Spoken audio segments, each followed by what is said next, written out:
Oke, terima kasih Chef. Pada kali ini kita akan ngebahas nih, di mana kemarin kita sudah melakukan yang namanya 17 Agustusan, dan itu kita memperingati 81 tahun Indonesia merdeka di tahun 17 Agustus 1945. Namun ini juga menjadi salah satu concern juga karena kita kemarin pas tanggal 10 Agustus 2026 kemarin kita memperingati 49 tahun untuk dari sisi pasar modal Indonesia nih, dan ini karena sangat-sangat mirip jadi ada kesinambungan satu dengan yang lain. Dan karena kita tahu pasar modal Indonesia ini tentu banyak menghantarkan konglomerat-konglomerat di dunia dan di Indonesia.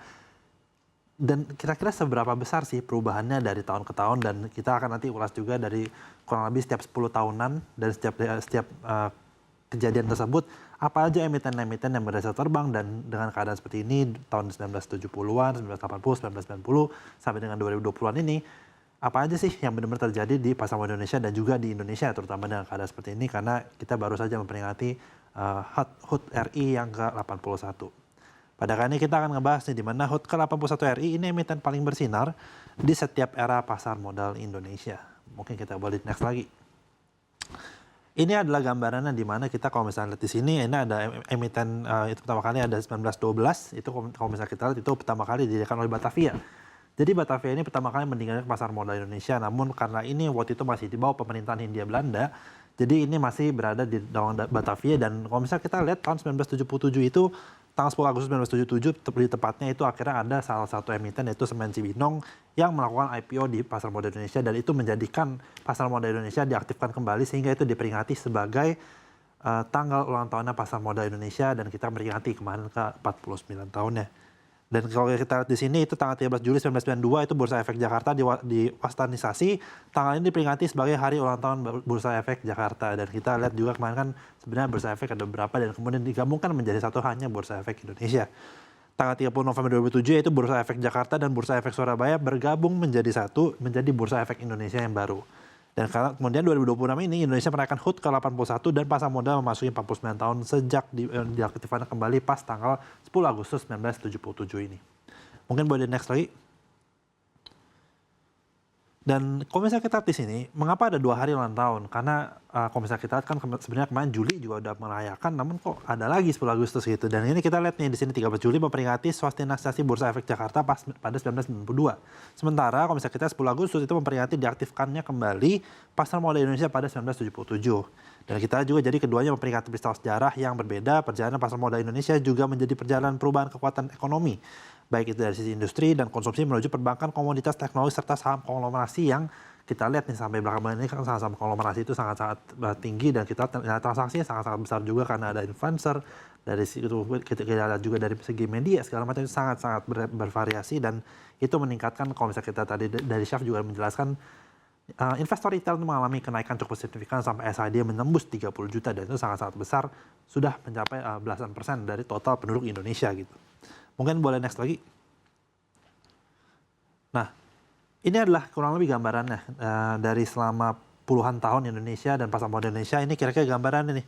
1977 sampai 1980 itu pembentukan pasar, di mana ini Semen Cibinong itu menjadi emiten pertama yang melantai di pasar modal Indonesia. Dan kemudian kita lihat juga era tahun 1980, 1990 itu lebih fokus di industri dan juga konsumsi, yang pada saat itu ada Astra International di bawah naungan Pak William Suryajaya, kemudian kita juga ada Unilever, Gudang Garam, dan kemudian kita lihat juga tahun 1995 sampai dengan 2007-an itu ada di naungan emiten-emiten yang bersifat telekomunikasi seperti Telkom, Indosat, kemudian Excel. Kemudian kita lihat juga di sini ada akhir 1990 sampai dengan 2000-an itu ada otomotif, yaitu ada Astra juga masih berjaya di situ. Dan kemudian 2003 dan 2007 ini di mana sebelum ada Supreme Mortgage itu di situ lebih fokus pada komoditas, di mana kalau misalnya kita lihat pada saat itu Bumi, Antam, Inco, PTBA itu mendominasi pasar pada saat itu dengan banyak sekali varian-varian. Dan kalau misalnya kita lihat di sini, yang telekomunikasi itu sebenarnya terjadi karena adanya pertumbuhan pengguna telepon seluler, layanan suara dan SMS sebelum era smartphone dan OTT yang benar-benar mendalami. Kalau misalnya kita lihat di sini di pasar modal Indonesia, karena pada saat itu dari segi bukunya itu sangat-sangat bagus untuk emiten-emiten yang fokus di telekomunikasi. Mungkin boleh di next lagi. Nah, untuk gambaran utama ya, sebenarnya saham industri dan konsumsi menjadi wajah awal perkembangan bursa, di mana pada saat itu kita ada Semen Cibinong, namun telekomunikasi tumbuh pesat karena waktu ada internet boom, terus kita di Amerika juga ada banyak .com segala macam, dan akhirnya Indonesia juga kecipratan di sebelah situ, di mana ada telekomunikasi yang tumbuh, OTT segala macam belum ada, dan itu nilai buku sangat-sangat bagus. Kemudian kita lihat juga ada boom, waktu itu salah satunya adalah emiten Bumi, yang pernah menjadi salah satu emiten yang benar-benar difokusin sama investor juga. Dan kemudian Astra International juga menjadi salah satu primadona pada saat itu, karena kita tahu 1990-an Astra akhirnya dihantam ke bawah, kemudian akhirnya harus bisa rebound lagi, dan dari segi salesnya juga sangat-sangat bagus untuk pada saat itu Astra International. Sehingga kalau misalnya kita itu menjadi penopang pertumbuhan ekonomi untuk tahun 2000-an untuk Indonesia. Mungkin boleh di next lagi. Nah, ini adalah untuk yang 2010 sampai dengan 2024-2025-an. Di mana kalau misalnya kita lihat 2010 itu setelah subprime mortgage itu kita masih ngeliat di sini bahwa emiten-emiten fokusnya adalah consumer goods itu menjadi emiten-emiten primadona pas tahun 2010-an awal.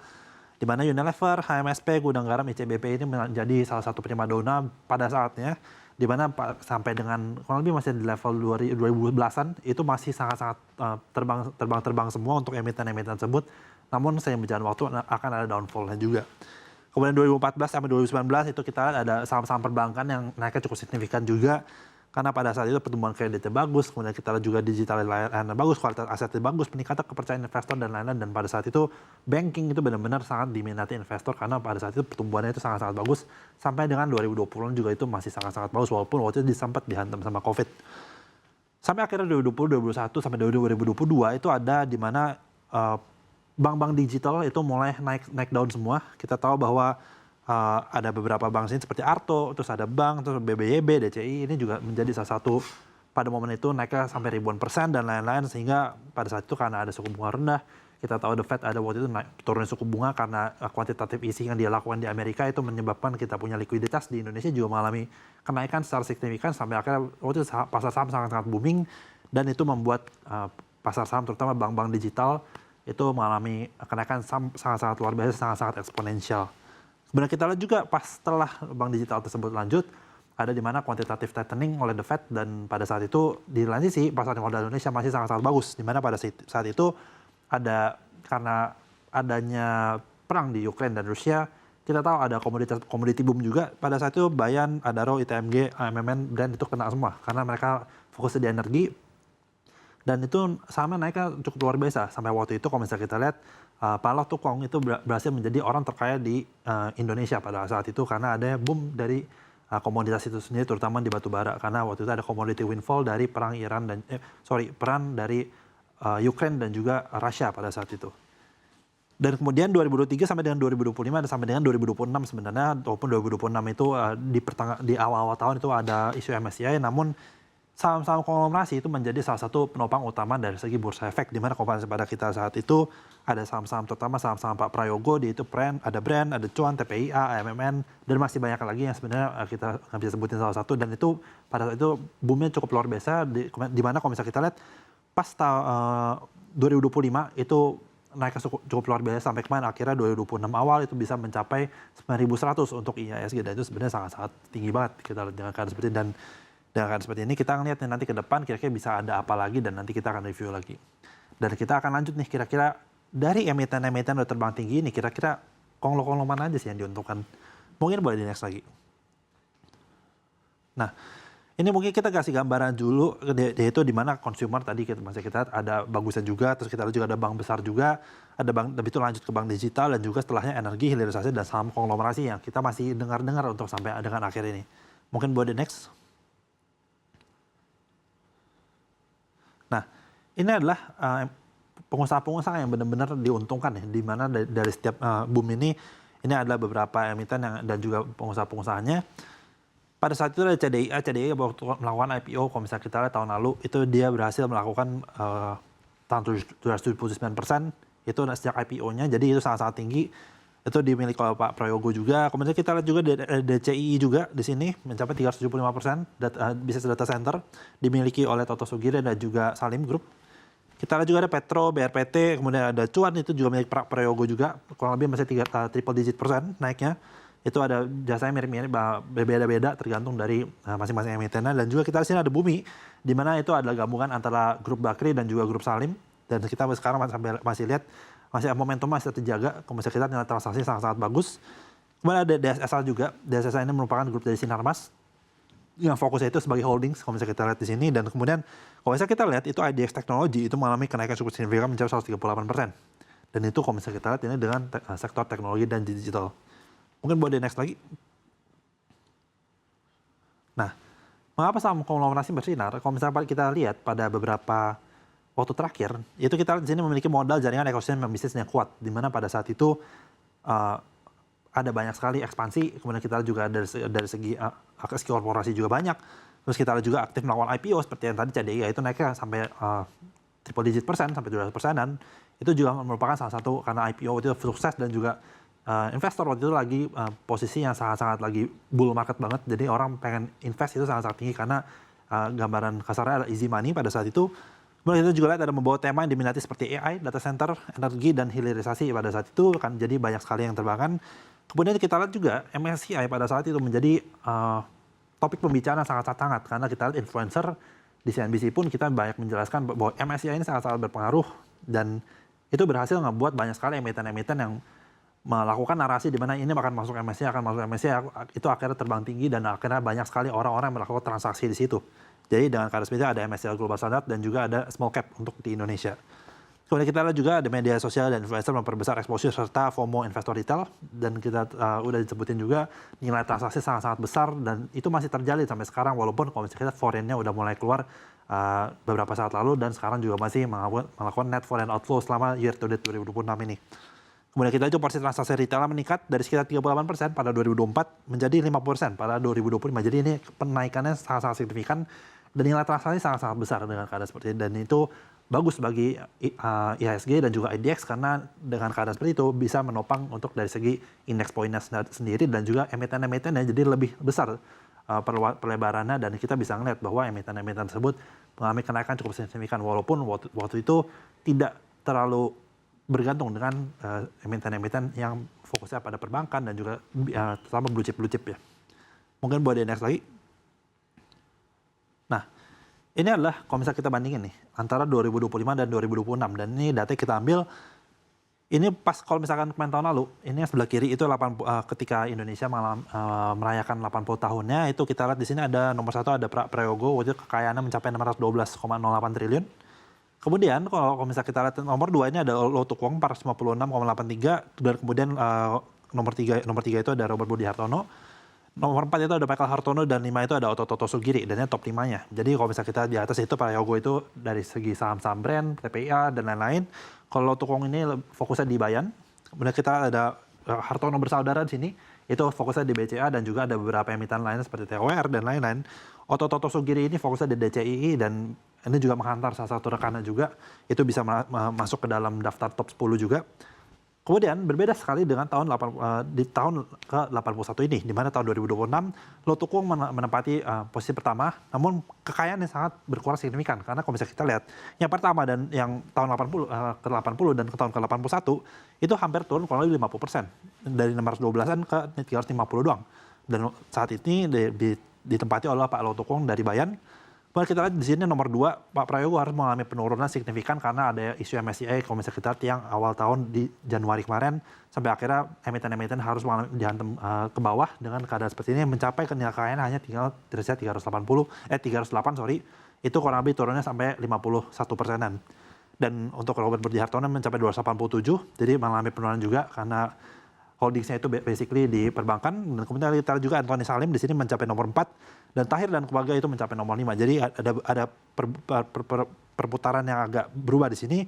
Dan kalau misalnya kita lihat dari total top 5, ini ada perubahan sangat signifikan, di mana kemarin pas tahun 2025 itu 2.100 triliun untuk yang top 5-nya aja, sementara hanya 1.300 triliun. Jadi ada penurunan cukup signifikan karena ada isu MSCI dan juga perang di Iran dan AS, itu akhirnya membuat pasar di Bursa Efek Indonesia sangat-sangat mengalami penurunan yang cukup signifikan dari level 9 ribuan ke level 5 ribuan kemarin 5.300-an. Mungkin boleh next lagi. Nah, ini adalah gambarannya nih, perubahan utama ekonomi gimana. Lo Tuk Wong itu naik dari peringkat kedua menjadi orang terkaya di Indonesia. Kemudian kita lihat Prayogo Pangestu juga turun posisinya karena ada isu MSCI tersebut. Robert Budi Hartono bertahan di posisi ketiga, Anthony Salim dan Tahir masuk ke dalam jajaran yang besar. Oto Sugiri turun ke posisi ke-6 dengan kekayaan sekitar 149,9 triliun. Ini berdasarkan data dari kemarin ya, pas 17 Agustusan. Dan Michael Hartono tidak lagi tercatat dalam daftar real time setelah wafat pada Maret 2026 lalu. Sementara seluruh nilai dolar yang tadi sudah disebutkan itu dikonversikan ya berdasarkan dari rupiahnya 17.845 per US dollar ya. Mungkin kita buat next lagi. Nah, ini adalah wajah-wajah konglomerat nih, kurang lebih yang benar-benar emang fokusnya per dekade tuh gimana. Kalau bisa kita lihat di sini, pas tahun 1980 ada Sudono Salim atau Lim Shyolong, kita tahu pada itu ada Salim Group, pencetus Salim Group, ada William Suryajaya, itu dari Astra International, dan Eka Cipta Wijaya, itu dari Sinarmas.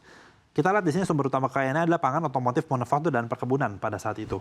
Sementara untuk 1990-an itu ada kemiripan juga, di mana Lim Shyolong masih di situ juga, Sudono Salim, dengan Salim Grupnya, dan kemudian Eka Cipta juga masih menempati nomor 2, dan kalau misalnya kita, itu Prayogo juga seperti situ juga.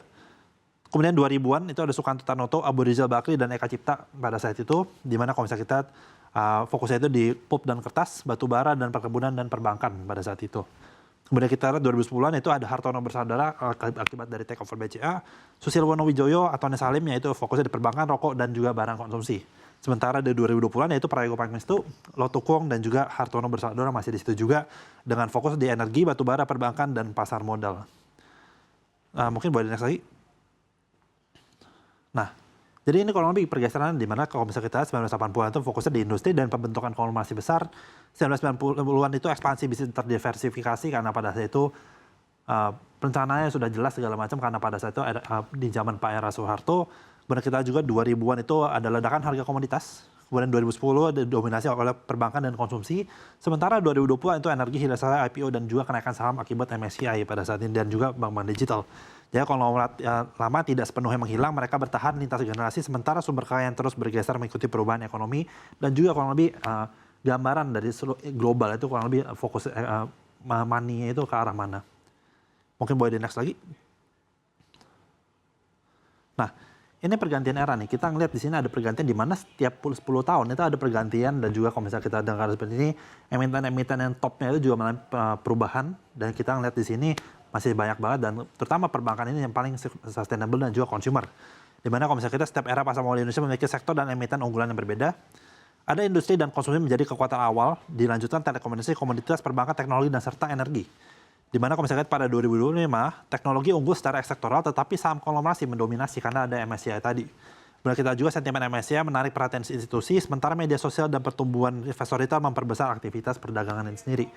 Kemudian kita juga kapitalisasi pasar yang besar membuat rilis jumlah saham konglomerasi memberikan pengaruh kuat terhadap IHSG terutama di tahun lalu dan awal tahun di bulan ini dan juga kalau misalnya kita itu masih melakukan turunan sampai dengan sekarang juga.